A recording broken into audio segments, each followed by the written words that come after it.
Et si parler anglais devenait enfin une réalité pour vous? Aujourd'hui, l'anglais est la clé qui ouvre les portes des meilleurs emplois, des promotions, des études à l'étranger et des opportunités internationales. Que vous soyez étudiant, professionnel, entrepreneur ou à la recherche d'un meilleur avenir, cette formation est faite pour vous. Grâce à notre méthode simple et progressive, vous apprendrez à comprendre, parler et communiquer en anglais avec confiance, même si vous partez de zéro. Vous bénéficierez d'une formation complète, de vidéos pas à pas, de supports PDF, de ressources audio, de guides TOEFL et TOEIC, ainsi que de nombreux bonus exclusifs. Et ce n'est pas tout. Pour une durée limitée, profitez d'une réduction exceptionnelle de 70%. Au lieu du prix habituel, accédez à toute la formation pour seulement 4 900. N'attendez pas que les opportunités viennent à vous. Préparez-vous à les saisir. Cliquez sur s'inscrire dès maintenant et commencez votre parcours vers la maîtrise de l'anglais. Dans seulement 45 jours, votre avenir pourrait prendre une toute nouvelle direction. Je donnais des conférences dans mon pays, dans la province du Cap, et les missionnaires chrétiens ont vu les annonces de mes conférences, ce que la Bible dit à propos de Muhammad, Muhammad le successeur naturel du Christ, le Christ dans l'islam, Muhammad le plus grand, la Bible est-elle la parole de Dieu, et ainsi de suite. Alors, ils ont appelé les organisateurs et ont dit « Écoutez, nous voulons que Monsieur Dead vienne nous parler. » À l'université de Wellington, l'université chrétienne de mission, ils veulent que j'aille leur faire une conférence. Il a dit « D'accord, je suis partant, j'ai le temps, n'importe qui, n'importe où vous me demandez, c'est mon devoir, c'est le devoir d'un musulman. Si tu as quelque chose, donne-le. » Il a dit « Le sujet sur lequel ils veulent que je parle, c'est le péché originel. » Quand ils disent « le péché originel », ils veulent dire que Hazrat Adam et Hawa ont été placés dans le Jannah, dans le jardin, et Allah leur a dit « Regardez, n'importe quel arbre fruitier, n'importe quel fruit que vous voulez manger dans le jardin, vous pouvez le manger. Mais cet arbre-là, au milieu du jardin, le fruit de cet arbre, tu ne dois pas en manger, parce que le jour où tu en mangeras, tu mourras. » Mais Shaitan leur a rendu cela attrayant et a dit « Regardez, cet arbre est très bon à manger, c'est un très bon fruit. Et si vous en mangez, vous vivrez éternellement. » Alors ils ont été tentés et ils ont agi. Donc, quand ils ont mangé, ce fruit était celui de l'arbre de la connaissance du bien et du mal. Alors ils se sont rendus compte qu'ils étaient nus. Pendant tout ce temps, ils étaient nus, des adultes, mais ils avaient l'esprit de petits-enfants, innocents, des enfants innocents. Dès qu'ils ont mangé la nourriture, ils se sont rendus compte que l'homme avait quelque chose, et la femme avait quelque chose de différent. Alors ils ont commencé à cueillir des feuilles et à s'en couvrir, à rafistoler. Et la Bible dit,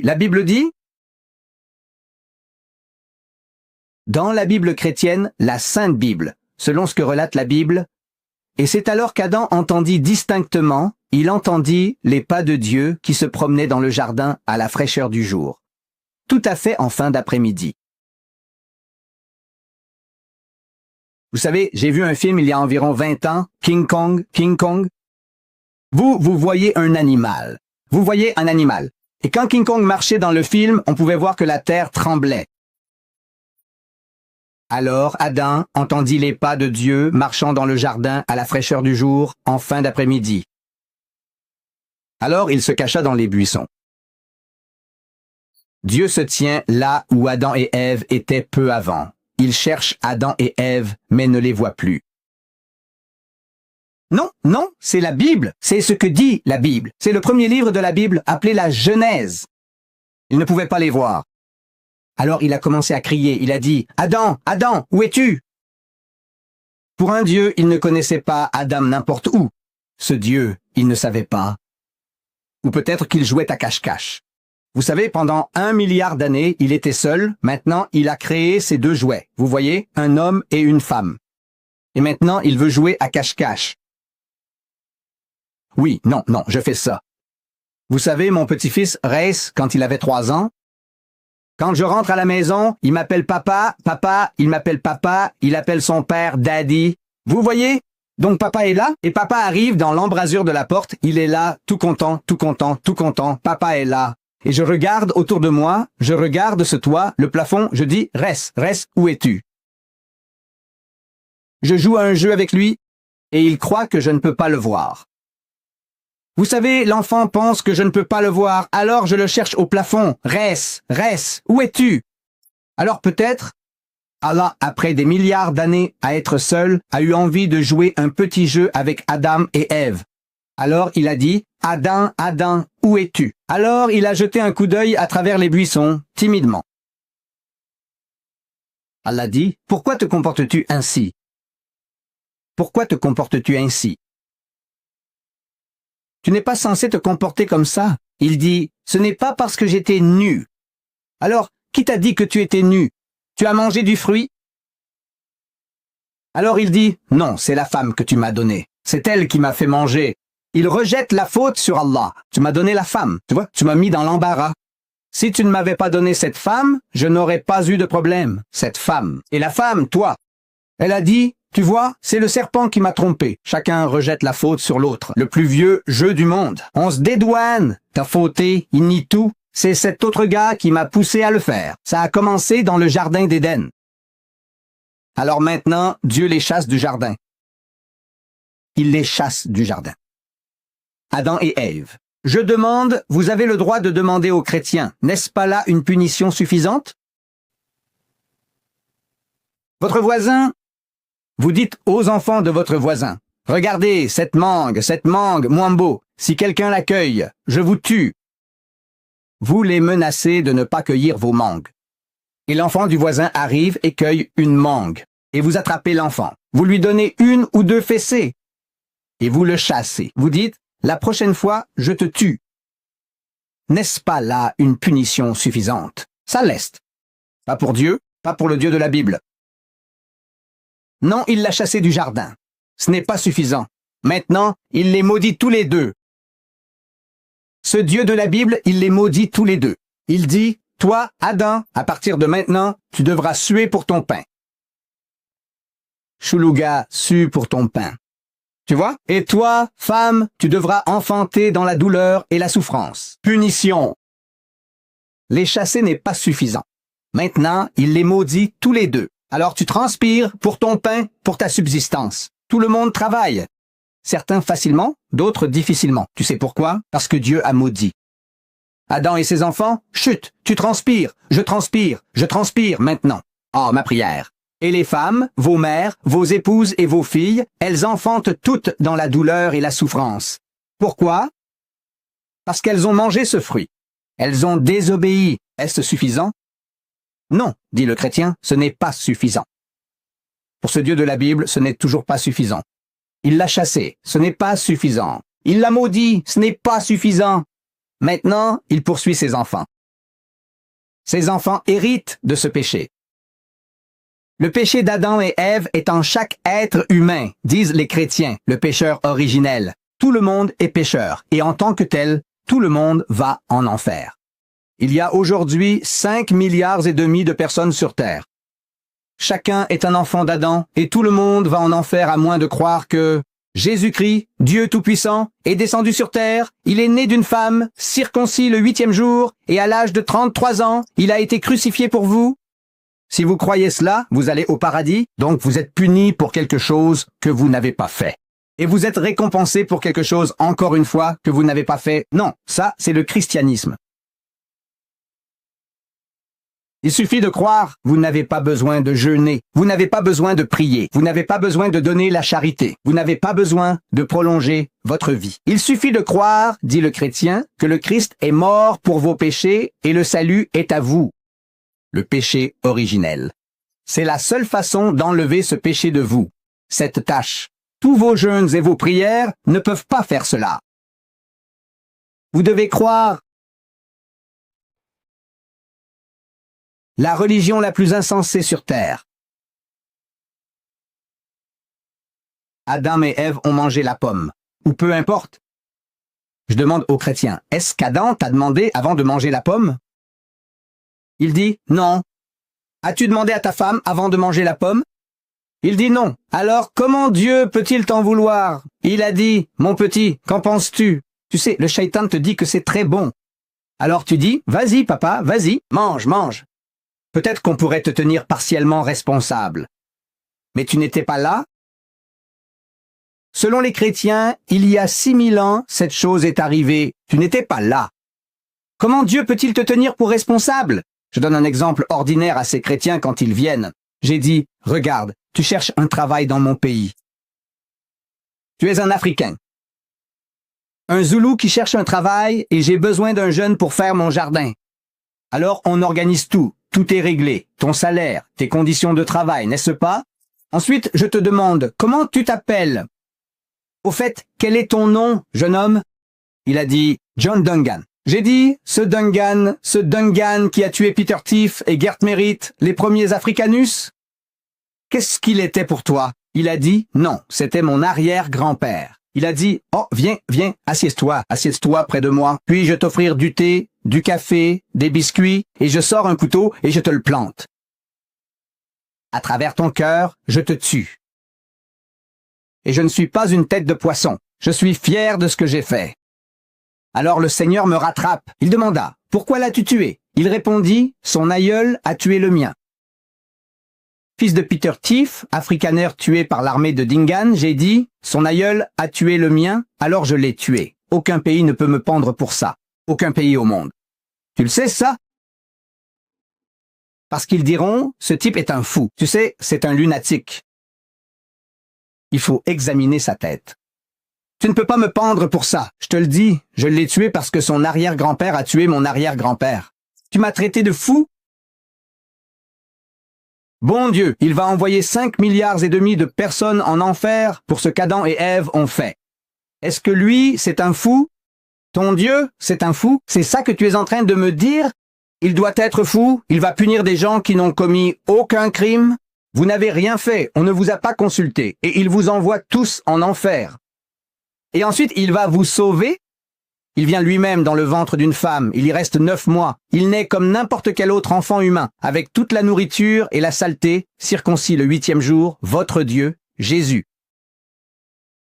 Et à l'âge de 33 ans, il se fait crucifier pour votre péché. Qui Dieu? La religion la plus insensée sur terre. Et ce type obtient des convertis.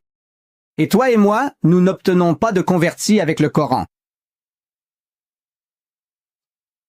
Est-ce que quelqu'un peut me dire pourquoi? Le premier qui me donne la réponse, je lui donne cette cassette vidéo. Donnez-moi une réponse vite, vite. Le chrétien, avec toute sa corruption, avec toutes ses dépravations, avec toutes ses absurdités, avec toutes ses superstitions, il obtient des convertis. Et toi et moi, nous n'obtenons pas de convertis. Venez, venez mes enfants. Oui.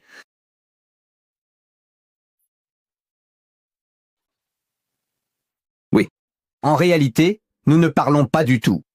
Vous devriez certainement déjà le savoir en ce qui concerne le fonctionnement de notre guide personnel. Nous ne parlons pas. Qui est-ce qui a dit cela? Le problème, c'est que nous n'ouvrons pas la bouche. C'est à lui. Le gars qui a dit « nous ne parlons pas », cela veut dire que nous ne parlons pas. Nous ne transmettons pas le message, mon frère. Nous sommes assis sur ce message comme un cobra, sur un tas de laine, sur le Coran. Il nous appartient. Nous sommes prêts à mourir pour lui. Nous sommes prêts à mourir pour la parole d'Allah. Mais nous ne la mettons pas en pratique. Allah te dit, appelle cet homme. Allah te dit, appelle-le. Imbécile dit, Ya Ahlul Kitab, ta'ala. Viens. Est-ce que tu l'appelles? Qui sont les Ahlul Kitab? Toi? Non, les Juifs et les chrétiens. Allah dit, appelle-le. Ta'ala. Ta'ala. Viens. Est-ce que tu l'appelles? Non. Qu'est-ce qui ne va pas? Tu as une bonne excuse. Mes frères Hindi ont une bonne excuse. Ils ne comprennent pas. Mes frères Swahili ont une bonne excuse. Ils ne comprennent pas. Mais qu'en est-il de mes frères arabes? J'ai interrogé les cheikhs d'Allah. J'ai dit, tu lis le Coran? Il a dit, oui. J'ai dit, tu comprends ce que tu lis? Il a dit, bien sûr, pas comme vous, les hindous. Vous lisez comme des perroquets.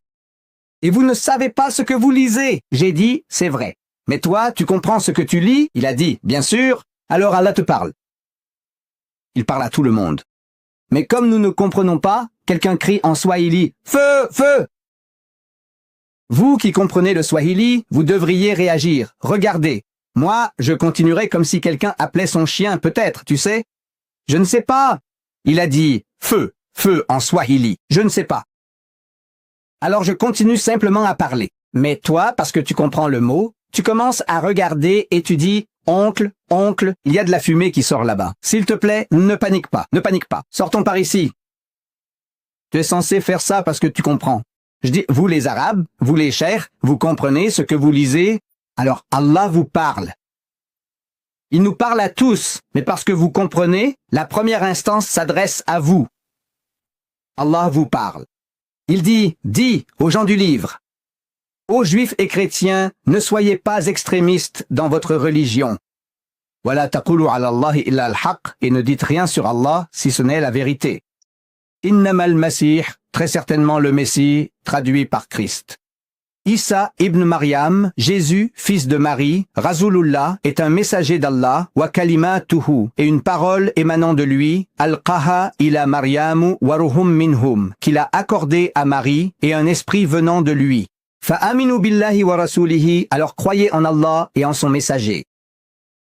Leur as-tu dit cela? Je demande aux savants égyptiens, aux chers d'Al-Azhar, dites-vous cela aux chrétiens?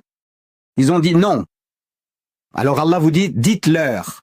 Wala takulu thalasa, ne dites pas Trinité. C'est cette histoire de Père, Fils et Saint-Esprit. Allah vous dit de leur dire, ne dites pas Trinité. Intahu khayran lakum. Cela est préférable pour vous. Ce sera meilleur pour vous. Innamallahu walahu wahidun, car votre Allah est un Allah unique. Il n'est pas trois en un. Leur as-tu dit cela? Ils ont dit non. Alors Allah vous dit, Laqad kafara alladhina kafaru qalu inna Allaha huwa al-Masih ibn Maryam. Quiconque dit que Jésus-Christ, le fils de Marie, est Dieu, commet un acte de kufr. C'est un acte de blasphème, une trahison envers Allah. Wa qala al-Masih, mais le Christ a dit, Ya bani Israël, ô enfants d'Israël, la'budullah, adorez Allah, Rabbi wa Rabbukum, qui est mon Seigneur et votre Seigneur. Innahu man yushrik billah, quiconque associe quelqu'un à Allah, fakad haram. Allah lil jannah, Allah leur rendra le paradis interdit, le ciel leur sera défendu, wa ma'wahum na'ar, et le feu de l'enfer sera leur demeure, wa ma'aliz zalimin amin ansar, et pour les injustes, il n'y aura personne pour les aider. Leur as-tu dit cela? Il y a 15 millions de chrétiens en Égypte. Des chrétiens arabes, des chrétiens égyptiens, 15 millions. Leur as-tu dit cela? Il dit non. Alors Allah te dit, Qul sayyi ya ahl al-kitab, aux gens du livre, aux juifs et chrétiens, ta'alaw. Je dis, tu comprends ta'alaw? Il a dit, oui. Qu'est-ce que ta'alaw? Viens. Allah te dit, appelle-le. Ta'alaw. Il nous le dit à tous, appelle-les, ta'alaw. Nous ne comprenons pas. Les hindous ne comprennent pas. Vous les Swahili, vous ne comprenez pas. Mais cet arabe comprend. Allah lui dit, Ta'al, appelle-le. Est-ce que tu l'appelles? Il dit, non, je veux savoir pourquoi. Je veux savoir pourquoi. Tu comprends? Allah dit, appelle-le. Tu travailles pour moi? Et je vois un vieil homme qui va là-bas. Ce type-là, Didat. Je dis, tu vois ce vieil homme là-bas? Il dit, oui, alors va l'appeler. Alors il dit, vous savez, monsieur, vous avez une si belle barbe, vous savez, douce comme de la soie. Vous savez, vous avez de la lumière sur votre visage. Je dis, va appeler ce vieil homme là-bas. Il dit, je suis prêt à embrasser vos pieds. Je suis prêt à laver vos pieds et à boire l'eau. Tu dis, espèce de radis. Je te dis, appelle cet homme. Si j'étais ce roi à l'ancienne, ce souverain, je te couperais la tête. Tu l'as mérité. Je te dis, appelle cet homme. Allah te dit d'appeler ce type. Appelle-le. Que nous arrivions à un terrain d'entente entre nous et vous, va lui parler, mec. Longue histoire. Je veux savoir pourquoi. Allah te dit de l'appeler et tu ne l'appelles pas. Il a dit, tu vois, ce type Moubarak ne vaut rien. Qui est Moubarak? Ce type Nassir ne vaut rien. Ce type Sadat ne vaut rien.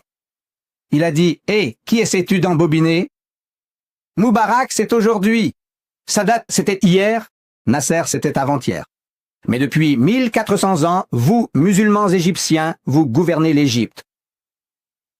Vous êtes les maîtres de l'Égypte depuis 1400 ans. L'islam est là, 1400 ans. Et en 1400 ans, il n'y avait ni Moubarak, ni Sadat, ni Nasser. Qui vous a arrêtés alors? C'est une longue histoire. C'est la même histoire partout. Ici, en Inde, au Pakistan, au Bangladesh, dans les pays arabes, partout, c'est la même histoire. Nous ne faisons pas notre travail. Revenons au sujet. Revenons au sujet. Je leur parle du péché originel. Ce péché est une acquisition. Il n'est pas hérité. C'est cela, l'islam. Après avoir atteint un certain stade, chaque enfant naît musulman.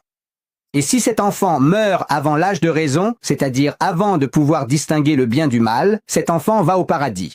Qu'il soit né dans une famille hindoue, juive ou athée, cet enfant va au paradis. Chaque enfant est musulman. Après avoir atteint cet âge, alors tout ce que fait l'enfant, devenu adulte, il est responsable de ses actes. Le péché n'est pas hérité, c'est une acquisition. En résumé, c'est la théorie islamique du péché originel. Il n'est pas hérité. Les chrétiens disent qu'il est hérité. Nous disons qu'il n'est pas hérité. Donc, lors de la séance de questions, ce sont tous des missionnaires chrétiens. Ils sont formés. Alors un gars se lève et dit « Monsieur, dira même si cet enfant est né hors mariage, c'est-à-dire que l'homme et la femme ont commis la zina, l'adultère, la fornication. En dehors du mariage, ils ont eu des relations sexuelles et ils ont eu cet enfant illégitime. Même si l'enfant est un enfant illégitime. J'ai dit oui, même si l'enfant est un enfant illégitime. Ce n'est pas la faute de l'enfant. Selon la loi, on punit l'homme et la femme pour adultère, mais l'enfant est innocent. On ne peut pas l'étrangler pour son illégitimité. Pas vrai? Ce n'est pas la faute de l'enfant. J'ai dit, l'enfant est innocent. C'est la réponse. Alors le gars se lève à nouveau. Il dit, Monsieur, Dida, comment quelque chose de bon peut-il sortir du mal? L'adultère est un mal. De cela, comment un enfant pur et innocent peut-il naître? Et mon système était le suivant, c'était le temps des questions, l'homme pose une question, je suis assis, puis je me lève, je réponds à la question, puis je me rassois. Un autre homme se lève, pose une question, je me lève pour répondre. Et il m'a fallu un peu plus de temps pour me lever. Comment quelque chose de bon peut-il sortir du mal? L'adultère est un mal. Comment un enfant pur peut-il naître de cela? Issu du zina? Il m'a fallu quelques secondes de plus et, pour moi, cela a semblé long. Je n'avais pas la réponse. J'avais la réponse.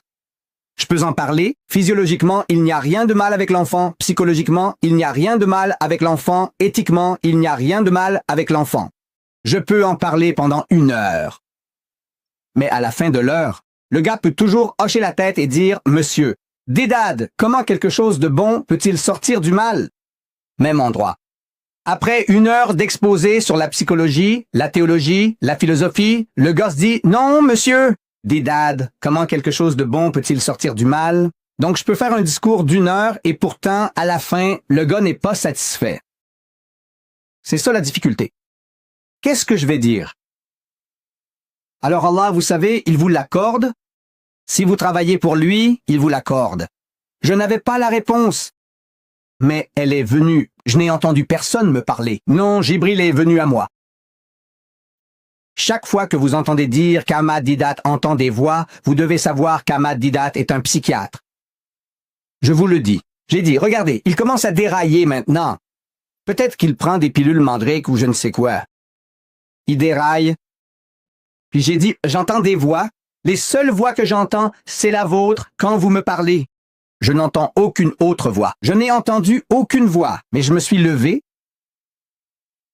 et j'ai dit, vous voyez, manger et parler de la pomme, manger une pomme dans le jardin était un grand péché, selon vous. Un grand péché, pour lequel Adam et Ève ont été chassés du jardin. J'ai dit oui, mais en comparaison avec cela, comparé à cela, tu es le fils unique engendré de Dieu. En 1 milliard d'années, il n'en a produit qu'un seul. Et ce fils, vous allez le tuer. C'est le crime le plus odieux auquel on puisse penser. Le plus grand péché, c'est de tuer le fils unique de Dieu qu'il a produit en 1 milliard d'années. Il n'en a produit qu'un seul. Alors vous allez le tuer, comparé au fait de manger une pomme. Qu'en pensez-vous? Tuer le fils de Dieu, c'est le crime le plus odieux auquel on puisse penser. Et pourtant, de ce meurtre du fils unique de Dieu est venu le don de la rédemption. Jana Rahenajat. J'ai dit, dites-moi, comment quelque chose de bon peut-il sortir du mal? Dites-moi. Tu es le Fils de Dieu? Quoi? Qu'est-ce qui est mal comparé au fait de manger une pomme? Si manger une pomme est un péché, tuer le Fils unique de Dieu? Chut! Et de cela vous dites, Roi, le salut! C'est la seule façon d'aller au paradis. Vous croyez que le Christ est mort pour vos péchés. C'est ce qu'il vous dit. Alors, de ce meurtre peut-on... Alors, de cette boue, comment quelque chose de bon peut-il en sortir? Dites-moi. Terminé. Vous voulez apprendre l'arabe et lire le Coran correctement, mais vous ne savez pas par où commencer? Même si vous partez de zéro et que vous vous sentez perdu face aux règles, la méthode complète, apprendre l'arabe et lire le Coran, est faite pour vous. C'est une formation claire et progressive, structurée en 10 modules, qui vous guide pas à pas pour maîtriser les bases essentielles, la conjugaison, le vocabulaire, et surtout lire le Coran avec fluidité et confiance grâce aux règles du tajwid. Vous profitez de plus de 100 vidéos pédagogiques, de PDF simplifiés et d'exercices progressifs pour avancer sans confusion. En bonus exclusif, recevez 40 livres islamiques et le logiciel Hafiz Quran pour faciliter votre mémorisation. Et le meilleur? Tout cela est accessible pour seulement 9,99 €, soit moins de 7 000 francs CFA. Profitez de cette offre spéciale à moins 60% avec un paiement unique, un accès à vie et toutes les mises à jour incluses. Ne remettez pas à demain votre relation avec le Coran. Cliquez maintenant sur le bouton « Acheter » et commencez votre transformation dès aujourd'hui.